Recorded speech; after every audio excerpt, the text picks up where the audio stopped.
This is Jay Rogers. I'm the director of the Forerunner. And when I first started editing the Forerunner newspaper back in 1989, I was mainly just concerned about that newspaper. I never thought I would publish a book or anything like that. But in this video, I wanted to go over some of the books that I've published over the years. In the beginning, I always thought that the new media was the way to go, that we had access now to be able to do desktop publishing. Later, there was the internet. Later, I got involved with doing videos.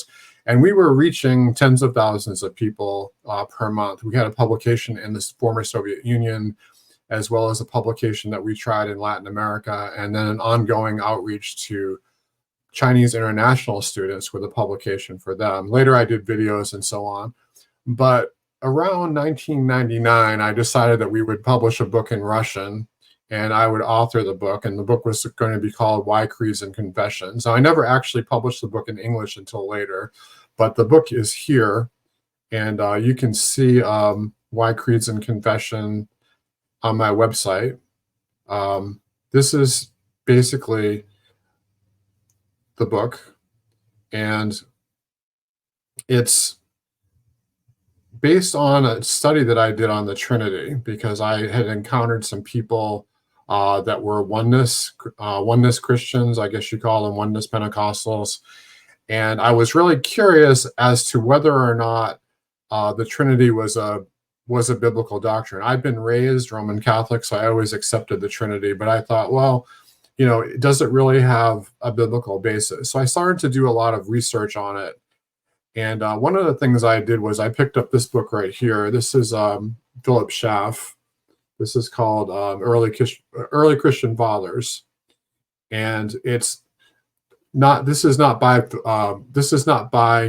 Schaff, but it's kind of like a condensed version of Christian Fathers. And so what I did was I went through that, and I was just looking at what did the early church actually teach about the Trinity, and I actually found that there was a lot of very good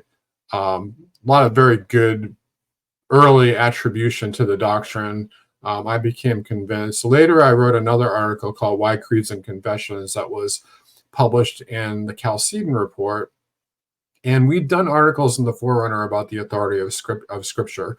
So I thought what I would do is I would put it all together. We did an article on Christology, an article on why Protestantism and Roman Catholicism is different, and then Christianity and the cults, which people in Russia found that to be the most interesting chapter, because it goes over how most modern cults are either Arian in nature, or they're Gnostic or Pelagian.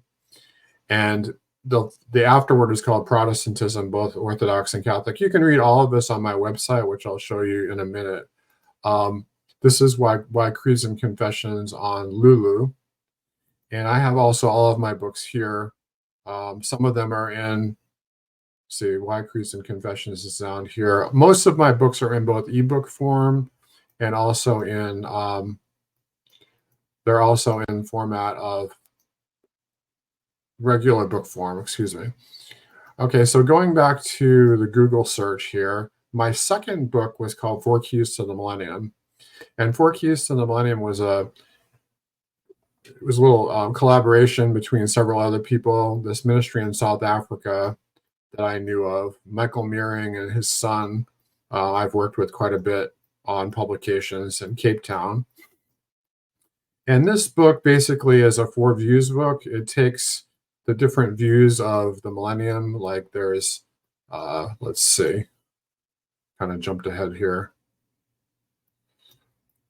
It starts off with dispensational premillennialism, and then like the different people respond to that. There's historic premillennialism, different people respond to that, so on. And then there's my article on postmillennialism, which is, of course, the best one. And I really like the job that they did on the layout of this book and everything like that. So that was my second book that was the first book that was published, and the second book that I wrote. The third book, and I have to remember this exactly, I'm going to say that it was this one right here, the United States. These are all done around the same year, so I'm trying to remember. But this was the first time I'd used Lulu, the second time I'd used Lulu to publish books. And this is just a short booklet A friend of mine, Eric Holmberg, asked me to do this. He was, you know, we need to we need to write a book. It was going to be a video script. Then I just decided to put it into booklet format, and it's about how the United States of America was originally founded with Christian philosophy.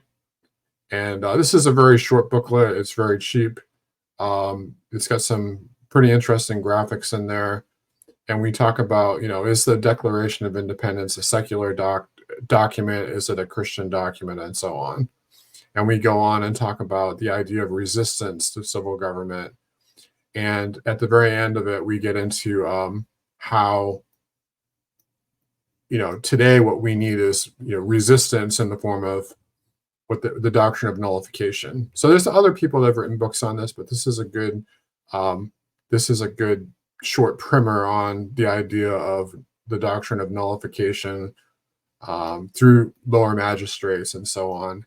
And what the interesting thing about this is that we found this graphic with a big reset button. I don't know exactly where the graphic originally came from. Eric passed it on to me.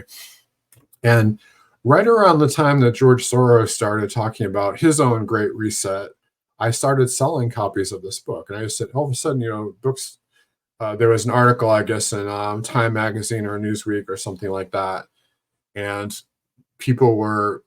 a lot of Christians were all up in arms about the reset. So we had our own version of the Great Reset even before that became a popular term. And I have another book that's coming up on that I'll be talking about here in a minute. This one right here, this was kind of a lark where I had done some articles about Frankie Schaefer, which is Francis Schaeffer's son. And years ago, there was an article by Gary North, and it was called, it's here in my introduction here, it was called Frankie Schaefer, Will You Please Shut Up? Okay. And let's see if I can find this real quick. There's a picture. My friend Carl Crank did the graphics for this, as well as JP Holding, some of you might know. He did the cover. This was a little snippet from Gary North's newsletter, which he encouraged everyone to reprint. Going back to 1984, how basically Frankie Schaefer really departed from the teachings of his father. And so he said that, someone needs to write a song about this. There was a humorous song called David Susskind, Please Shut Up, back in the 1960s about a liberal talk show host. And then I said, well, maybe I won't write a song, but I'll write a book. And so I had several articles about Frankie Schaefer. And then what I did was I included another series of, basically it was like a book that my friend Colonel Donor wrote, and Colonel Donor had become a postmodernist Christian like Frankie Schaefer. And I wrote a response to his book, and we actually went back and forth on this.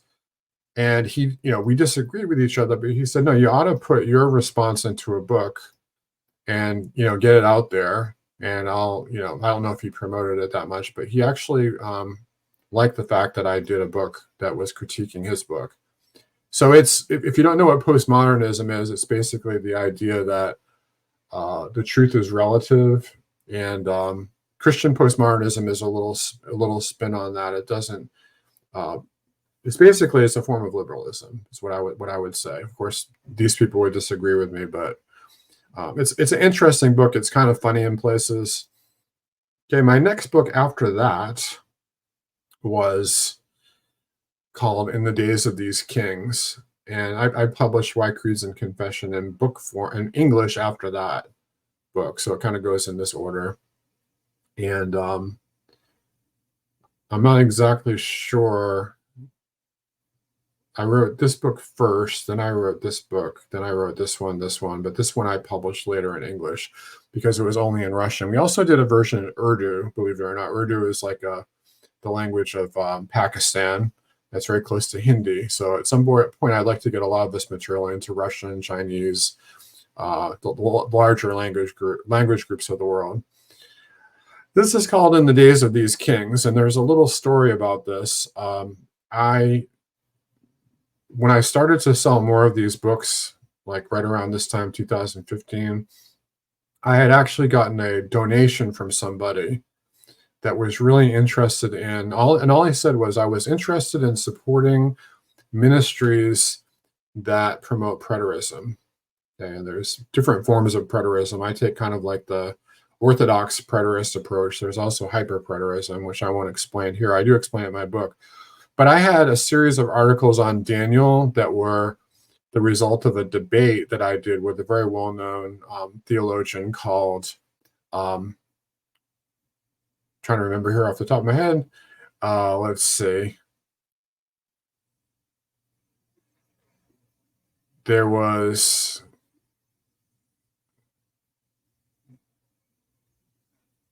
let's see. Anyway, so we had this debate online, and there's an Australian commentator who's a historicist, Dr. Francis Nigel Lee. There we go. And he died in 2011. But before he died, we had a little debate online. And I published all of my articles on Daniel that I'd done so far. And I also published we also had the debate on the articles. And then what happened was I decided to put the debate and the articles together on my website. And then whenever someone would ask a question about Daniel, I would write another article to answer them. And I kept getting people ask me, do you know of a good preterist commentary on Daniel? And the only one I knew of at that time was by John Calvin. And I hadn't read it cover to cover, but I had an online copy of it. And I'd referred to it in a couple of different places. And so I decided over a period of time from, literally it was from, I'm going to go back to 2000, 2001, 2002, around that time when I first started studying this. I had done a video with Ken Gentry on Beast of Revelation Identified, and I was always interested, why aren't there more studies on Daniel? All right, why aren't there more studies on Daniel? And why don't we have, a lot of books on that? We have a lot of books on the book of Revelation from a preterist perspective, but very few on Daniel. And I thought, well, that's kind of backwards, isn't it? Shouldn't we, look at the Old Testament first? Because the book of Revelation is really based on a lot of the symbolism in the Old Testament. So I thought I would, take my articles, put them together, write an introduction, get a little bit more into the historical background, especially with Daniel chapter 11 and some of the more controversial passages. And what I discovered was I actually knew very little about history. And so what ended up happening was I ended up with over 1,000 pages. And I had to cut it down to about 700 and, let's see, how does it go here? 727, close to 740 pages is total. So that's all the pages. There's lots of charts, tables, maps, illustrations in here as well. So this is my magnum opus. I'll show you. This is what it looks like. This is what it looks like in real life. This is in the days of these kings. You can see it's like a book stop. It's like a door stop here. It's pretty, So, and that's my bestseller. I was very surprised at that, actually. I thought that, like I said, I thought that books don't sell. But when I wrote that, I've sold, I don't know the exact number, it's somewhere between 1,000 and 2,000 copies, which for I don't know if you know anything about publishing, but for a self-published book, that's actually pretty good. The average, a successful book through a professional publisher, on average, sells about maybe 3,000 copies, and I'll sell 3,000 copies of this because it's very steady. It's not like a topical book where after a few years it's no longer relevant. This is going to be relevant for 100 years from now. People are still going to read this book, I think, anyway. Let's see what else we got here. So that's the one that you should get. If you go to Lulu, you can get the ebook of this for only $10. And then this is actually a very good price for a 700-page book right here. If you buy it on Amazon, you're going to spend you're going to spend over $40 for it. But I offer it more cheaply here because of the royalty structure with Amazon is kind of a ripoff. Let's just put it that way. Okay, so moving right along. After that, I did, let's see, Harrowing of Hell. And this is called, let's see if I can find this real quick on here. On Google Books. There's no preview on this one. But The Harrowing of Hell is my exposition on postmillennialism. And this one is only 206 pages. It's a great primer of postmillennialism. I'll just read you the little blurb on the book right here. It says, "Now it shall come to pass in the latter days that the mountain of the Lord's house shall be established on the top of the mountains, and all nations shall flow to it." That's Isaiah 2:2. This book examines the power of the gospel, not only to overcome all opposition, but to rise far above the powers of hell. The term harrowing of hell refers to the idea that Christ descended into hell, as stated in the Apostles' Creed. It is further thought by some, but by no means all, to mean that he made warfare against hell, releasing its captives, particularly the righteous men and women of Old Testament times. So the harrowing of hell is kind of like a medieval doctrine saying that Jesus actually entered hell and freed the captives. And so I kind of use that as a kind of like an intriguing title. So regardless of whether Jesus actually entered into hell, it's clear from scripture that he triumphed over hell. Okay, so that's the idea there. And so that goes on to there. So this is The Harrowing of Hell. I really like that book a lot. Then from there, I did another book called, let's get out of here, The Prophecy of Daniel in Preterist Perspective, the easy parts and the hard parts. Let me go back to this here because I get more. Here we go. All right. You can get the ebook for only $6 here. And let me see if I can.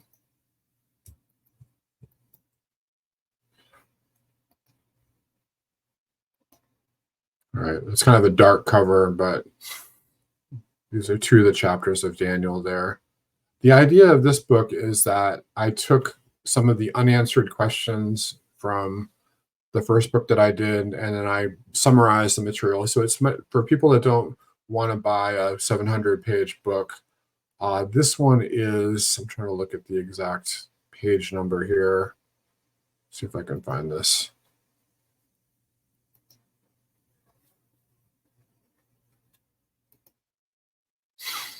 This one's only 138 pages, so it's like a little primer that I put out there. I also did a series of videos on this. I'm not done yet. I basically just did the introduction to it, and I've also done kind of like an audiobook format to the original book. Didn't do the entire thing. It's like the first 150 pages. People are asking about an audiobook, so I did the readings out of this book, and I'll put the link below where you can find those. Okay, moving right along, the most recent one is called Neuro Caesar, the Sixth Head of the Beast. This was in 2021. And let's see if I can. And unfortunately, there's no preview on this one either. I don't know why. But this one I really like, and I'm going to be doing a separate video where I'm actually going to be doing several videos on this, where I really break this down and get into it. I think it's the most interesting one that I've done, and I'm going to eventually do a series of videos on it. They might be, I don't know if it's going to be high production value or just kind of a video like this or not, but it's probably a series of short videos like this. And then I'm going to get back into doing In the Days of These Kings. Currently, what I'm doing is I am working on, I'm going to just have this in the background here while I look for something here. I'm working on a book called The Fourth Political Theory in Biblical Perspective. And I wanted to just show you that one real quick right here. Whoops, that's the wrong site. That's my most recent video. I'm going to go here to Facebook for a minute. I want to just find this graphic real quick. Here we go. This is the idea of the fourth political theory. All right.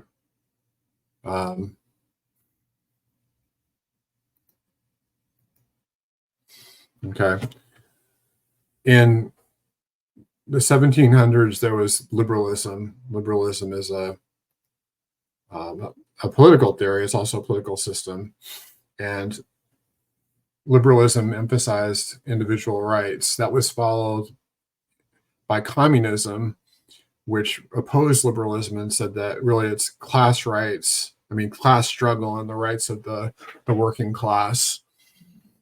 And then both of those, as an alternative to both of those, fascism arose in the 20th century. So for like 1700s, 1800s, early 1900s, fascism arose.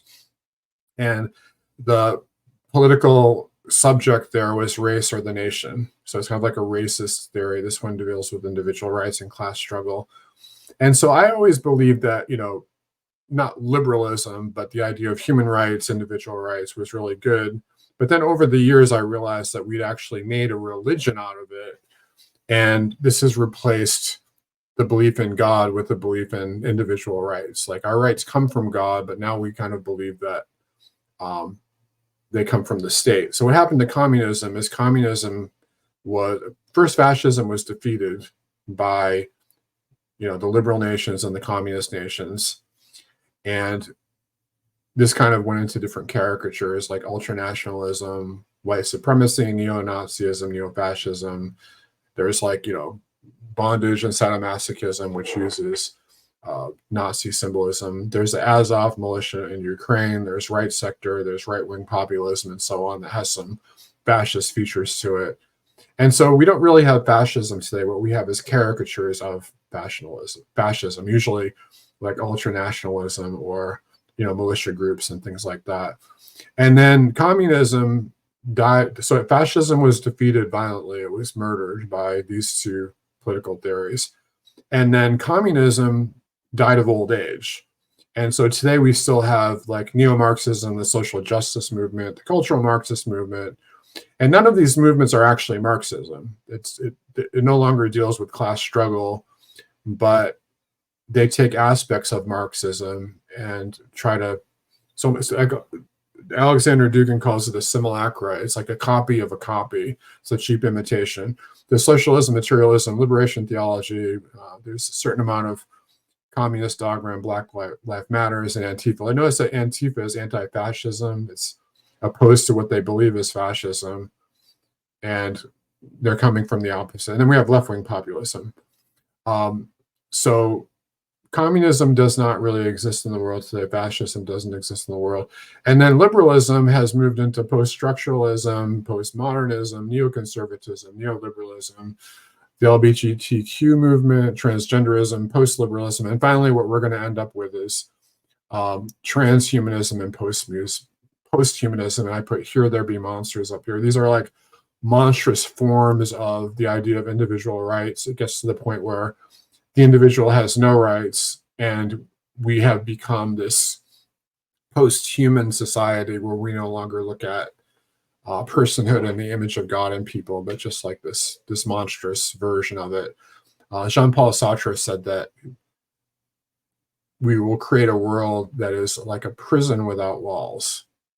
Right. Sartre was not a Christian, but it was a good insight. So the fourth political theory is basically the political subject is none of these things, but it's just human beings in the world. What are human beings in the world? Well, we're under the rule of God, under the rule of our family, of our church, of our civil government, our cultural institutions. And the pre-modern logos that kind of binds together the fourth political theory is like shared history, religion, ritual, customs, tradition, culture, ethics, and moral values. And so obviously I'm coming from a Christian worldview on that. What I would like to do eventually is get this book out by the end of the year. This is what it's going to look like here. And what I would like to do is do a series of videos on that as well. What I do, and I'm going to start doing these videos after I finish the Daniel series, after I finish the book. But I start with Ray Dalio, who has an economic theory. Then we get into Samuel P. Huntington, which is, he was the sociologist and the political scientist. And then finally we end with Alexander Dugin, who I really like. And all these guys are very controversial. I go from like the controversial one to the next most controversial one to the most controversial one. But I show how really their idea, their thesis has been borne out by what's going on in the world today. So I'm actually like really, really excited about this book. And I don't even care if anybody reads it. I think that, you know, I am getting so much out of it myself. I think people will read it. Like what I find is that the people that really like my books are people that are like me. And so I write for myself. I write because I would like to read a book like this. No one else has written it. I'm going to write it. And then people, I find an audience that way. I don't expect this to be a bestseller, but I expect it to be very influential among the people who read it. Okay, so that's it. I'm going to be back with a lot more stuff. I'm going to have, next thing I'll probably do is I'll get into my Daniel series again. So God bless. And like I said, go to the links below that will lead you to the books if you want to buy them. If you get a PDF copy, just out of curiosity, if you get a written copy, a printed copy, email me and I will send you the PDF copy as well. And if you buy a PDF copy, I'll give you a further discount on the written copy if you order it through my website. I can work that out with you. All right, thank you and God bless. Visit the links down below, like and subscribe, and also visit the website.